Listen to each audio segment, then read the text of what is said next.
ಲೋಕಸಭಾ ಚುನಾವಣೆ ಹೊಸ್ತಿಲಲ್ಲಿ ಕೆಪಿಸಿಸಿಗೆ ಮೇಜರ್ ಸರ್ಜರಿಯನ್ನ ಮಾಡಲಾಗಿದೆ.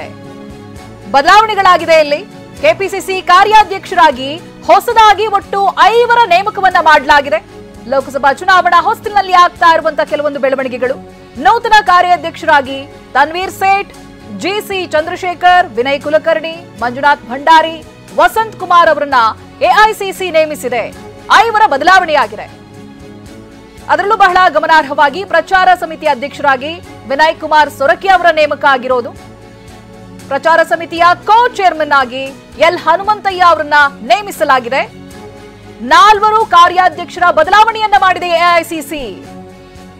ಲೋಕಸಭೆ ಚುನಾವಣೆ ಹೊತ್ತಿನಲ್ಲಿ ಎಲ್ಲಾ ರೀತಿಯಾದಂತಹ ಪ್ರಯತ್ನಗಳು, ಎಲ್ಲಾ ರೀತಿಯಾದಂತಹ ಬದಲಾವಣೆಗಳು ಪ್ರತಿಷ್ಠೆಯಾಗಿ ತೆಗೆದುಕೊಂಡಿರುವುದಕ್ಕೆ ಸಾಕ್ಷಿಯಾಗ್ತಾ ಬರ್ತಾ ಇದೆ.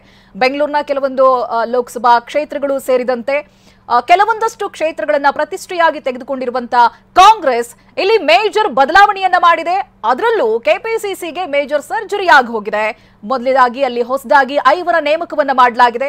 ನೂತನ ಕಾರ್ಯಾಧ್ಯಕ್ಷರಾಗಿ ಇದೀಗ ತನ್ವೀರ್ ಸೇಠ್, ಜಿಸಿ ಚಂದ್ರಶೇಖರ್, ವಿನಯ್ ಕುಲಕರ್ಣಿ, ಮಂಜುನಾಥ್ ಭಂಡಾರಿ, ವಸಂತ್ ಕುಮಾರ್ ಅವರನ್ನ ನೇಮಿಸಿರುವಂತಹ ಎಐಸಿ ಪ್ರಚಾರ ಸಮಿತಿಯ ಅಧ್ಯಕ್ಷರನ್ನಾಗಿ ವಿನಯ್ ಕುಮಾರ್ ಸೊರಕೆ ಅವರನ್ನ ನೇಮಕ ಮಾಡಿದೆ. ಅದರ ಜೊತೆಗೆ ಪ್ರಚಾರ ಸಮಿತಿಯ ಕೋ ಚೇರ್ಮನ್ ಆಗಿ ಎಲ್ ಹನುಮಂತಯ್ಯ ಅವರನ್ನ ನೇಮಿಸಲಾಗಿದೆ.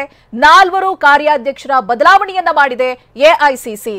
ಅಲ್ಲಿ ಎಲ್ಲರ ಕೋಆರ್ಡಿನೇಷನ್ ಬೇಕಾಗುತ್ತೆ. ಯಾವ ರೀತಿಯಾಗಿ ತಳಮಟ್ಟದಲ್ಲಿ ನಾವು ಕಾರ್ಯಕರ್ತರನ್ನ ಒಗ್ಗೂಡಿಸಬೇಕು, ನಿಂತಿರುವಂತಹ ಅಭ್ಯರ್ಥಿಯನ್ನ ಗೆಲ್ಲಿಸಿಕೊಂಡು ಬರುವಲ್ಲಿ ಅವರ ಪಾತ್ರ ಪ್ರಮುಖವಾಗಿರುತ್ತೆ ಅಂತ ಹೇಳ್ತೀವೋ, ಅದೇ ರೀತಿಯಾಗಿ ಇಲ್ಲಿ ಬದಲಾವಣೆಗಳು ಮೇಜರ್ ಸರ್ಜರಿಯನ್ನ ಮಾಡೋ ಮೂಲಕವಾಗಿ, ಕಾರ್ಯಾಧ್ಯಕ್ಷರ ಬದಲಾವಣೆಯನ್ನ ಮಾಡೋ ಮೂಲಕವಾಗಿ ಇಲ್ಲಿ ಬೇರೆಯದೇ ರೀತಿಯಾದಂತಹ ರಣತಂತ್ರವನ್ನ ರೂಪಿಸಲಾಗ್ತಾ ಇದೆ.